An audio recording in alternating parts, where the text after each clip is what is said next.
Hello, sister. Hello po. Ganda ni sister. Ano ni mo? Heart po. Heart? Ganda ni Heart by. How old ka na, Heart? 16 po. 16? 16. Single ka? Opo. Pwede si brother? Study first. Pwede si brother? Study first. Study muna, first. study Pag first. tapos mo study, pwede si brother? Depende. Depende. No? Follow kita sa Facebook, Instagram. Alright. Sige po. Bless and love, sister. Hi, Matrix. Matrix.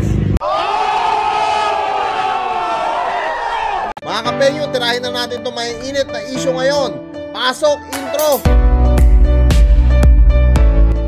Okay mga kapenyo, muli po tayo nagbabalik dito nga kay Chris Bryant aka Manyak kasi friendly brother pala. Yan, na kung saan nagbabiral po ito ngayon at sa katunayan nga pangalawang beses nang ikinontent ni MG itong si Chris. No, na kung saan talaga namang nung napanood ko nga yung kanyang mga video nagulantang din ako na meron palang ibang mga content creator na gumagawa ng ganito. Sa katunayan na mga kapenyo napakahirap po ngayon dahil alam naman natin napakaraming kabataan ang mga nanonood ngayon dito sa social media. Unang-una na lang pagka ginaya nila to. Kumbaga marerealize nila na uy, ganun lang pala kadaling kunin ang mga chika bebe ng bansa natin sa Pilipinas, no? Uy, gayahin ko nga to si Kuya Chris or si brother.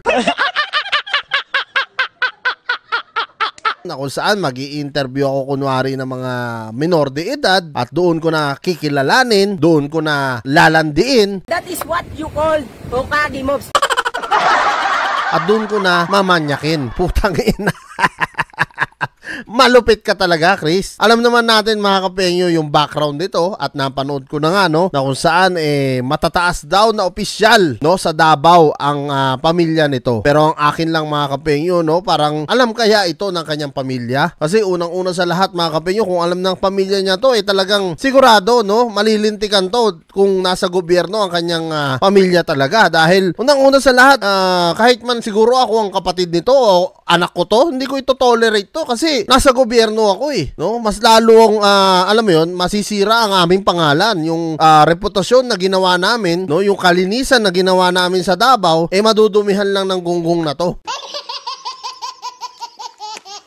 So napakahirap po noon. At tara mga kapenyo, wag na natin patagalin. Alam ko naman, init na init din kayo na mapanood nga dito kay Boss MG etong ang pinagkagawa nito ni Chris Bryant. At tara, panoorin natin. Si Chris Bryant ay isang Filipino content creator sa Davao Region. Meron itong 2,031 subs sa YouTube, 580,000 followers sa TikTok at 962 followers sa FB, mga kahombre. Grabe Speaking of Chris or Christ, no, pangalan pa lang alam mo yun, 'di ba? Pangalan pa lang, no? Kagalang-galang at karespe-respeto na. Ako, mahal ko pa yung buhay ko Talagang nagawa ko lang yan kasi tigang ako.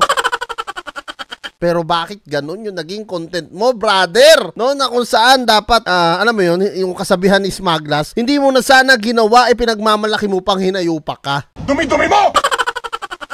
Dapat hindi no, alam mo naman na pwede kang malintikan dyan. Basta minor de edad, game over ka dyan, brother. No, game over ka dyan. Gago ka ba? Lalo na doon mo pa kinikilala, doon mo pa, alam mo yun, doon mo pa minamanyak-manyak ng konti. 2 beses na yan! Mga galawang ganyan, no? Para siguro isip niya, ay magbabiral ako nito sa mga kabataan, which is mali. Kasi nga, gagayahin ka ng mga nanonood sa'yo dahil isa kang influencer na dapat hindi mo ginagawa. Kalimitan sa mga content nito ay gumagala siya at lumalapit sa iba't ibang mga estrangherong babae at kinakausap niya. Karamihan, mga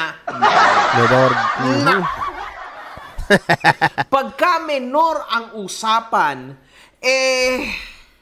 it's hard, mga kahombre. Kasi alam mo na mali na yon. Basta menor, mali. Tapos na.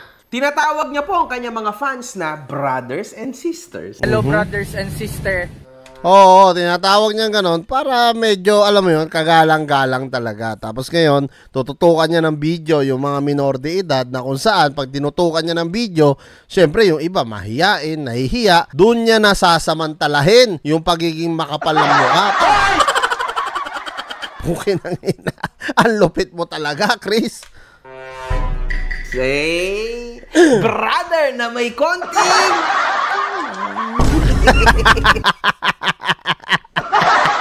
Hype na MG to, natatawa ako. Brother na may konting ano raw eh, no?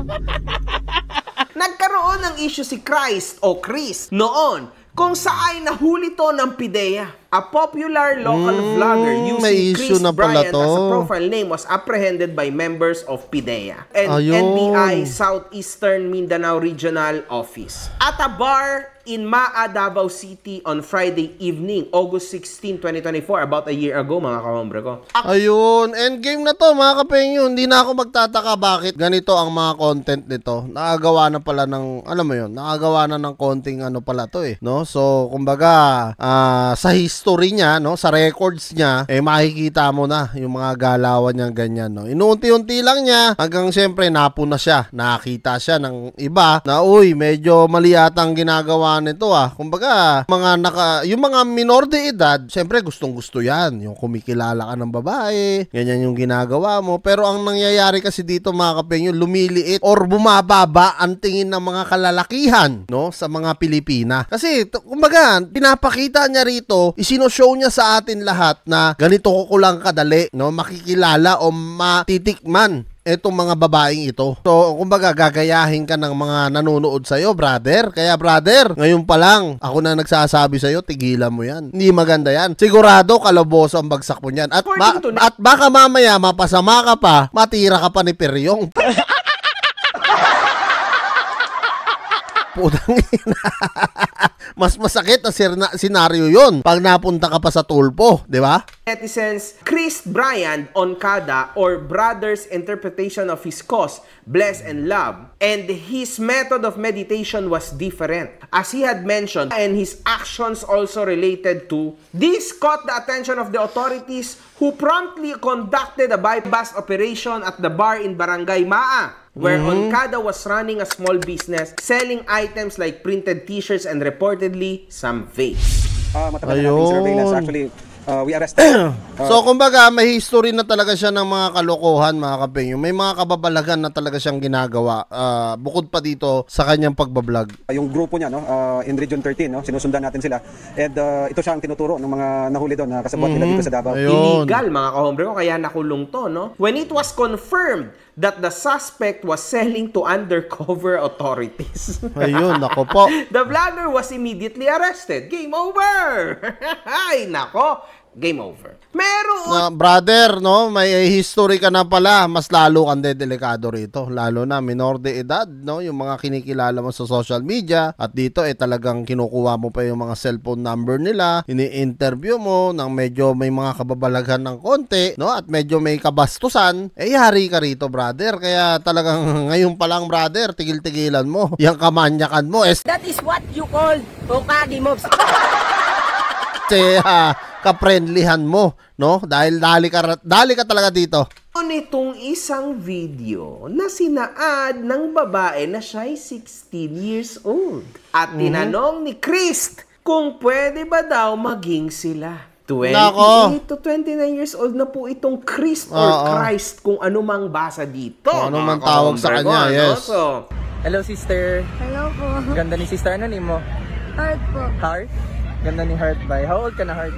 16 po. 16? 16? Single ka? Opo. Pwede si brother? Study first. Pwede si brother? Study No. first. Study muna, first. study Pag first. tapos mo study, pwede si brother? Depende. Depende. No? Tingnan mo mga kapengyo, yung pagkilala niya talagang inaalam na kaagad niya kung may pag-asa siya Pwede si brother, kumbaga yung kinakausap mo, minor de edad, brother. Tulog po ako. Siguro, umiral siguro yung kadimonyo ng aking kamay. Gumalaw. No, doon ka delikado Buti sana kung yung kinakausap mo kaedaran mo, no, or 25 years old, walang problema yan. Walang sisita sa'yo. Kahit sino rito sa social media, walang karapatan sumita sa'yo. Pero yung ganito, na minor de edad, delikado ka rito, brother. Kahit pasibihin natin may katungkulan, no, yung ang iyong angkan, sa mata ng batas, hindi pa rin to uubra. Yari ka pa rin dito. Follow kita sa Facebook, Instagram. Alright. Sige po. Bless and love, sister. Hi, Matrix. Matrix. Bless and love, this is quite interesting. Oo. Bakit bata halos magte-30 anyos Ka na. Ano ba Totoo. naman pumasok sa utak mo, boy? Ikaw lang ata ang nakita kong vlogger. Well, may mga kasama ka dyan. Pero, bakit kalimitan ng mga gumagawa ng ganito? Yung mga taong papunta sa poverty corn. Alam nyo, usually yan yung kaakibat nun Wala Wala akong pinag-aralan. Pero definitely, mas mapangit to mga kahombre ko kasi to the point na ilalapit mo mga kahombre ko yung sarili mo sa mga bata. Totoo. This is not good. Ba't mo naman to gagawin, Mr. Christ? Totoo yan mga kapenyo, no? Yung sinasabi ni MG rito. At sana doon po sa mga kabataan, may matutunan po kayong leksyon aral, no? Dito sa mga content na ginagawa ni MG ngayon. At kahit dito sa atin, no? Talagang sinasabi ko nga pag mali, no? Doon tayo sa tama mga kapenyo. Kasi sa totoo lang, no? Yung ginagawa ni Chris o Christ, wala naman tayong issue o kaso sa kanya. Ang naging kaso lang talaga dito is minor de edad po yung kinikilala niya. At parang sa pakikipagkilala niya, para makikita nyo o mapapansin nyo sa video na parang hinaharas na niya no? Kumbaga, sinasabi niya, pwede ba si brother, antayin ko yung ganitong edad ka, ganyan, di ba? Alam mo yun, yung mga pasikot-sikot ng ganon. Syempre yung kinakausap mo nga, minor de edad, brother. 28 to 29 years old ka na, nasa hustong gulang ka na. Kung nag-iisip ka, dapat hindi mo na ginawa, kaso pinagmamalaki mo pa. Social media mo pang hinayupak ka, putang ina. So ayan mga kapenyo, kung gusto nyo pong mapanood yung full video nito, puntahan nyo na lang kay Makagagawa Zapmen. At kung kayo mga kapenyo ang tatanungin ko, ano nga masasabi nyo dito kay Chris sa pinagagawa nga niyang pag-interview dito sa mga minor de edad, no, na for friends lang daw. Pero para sa akin, may konting alam yan, kamanyakan yan, mukinang ina. Comment nyo na lang down below lahat yan mga kapenyo. Peace!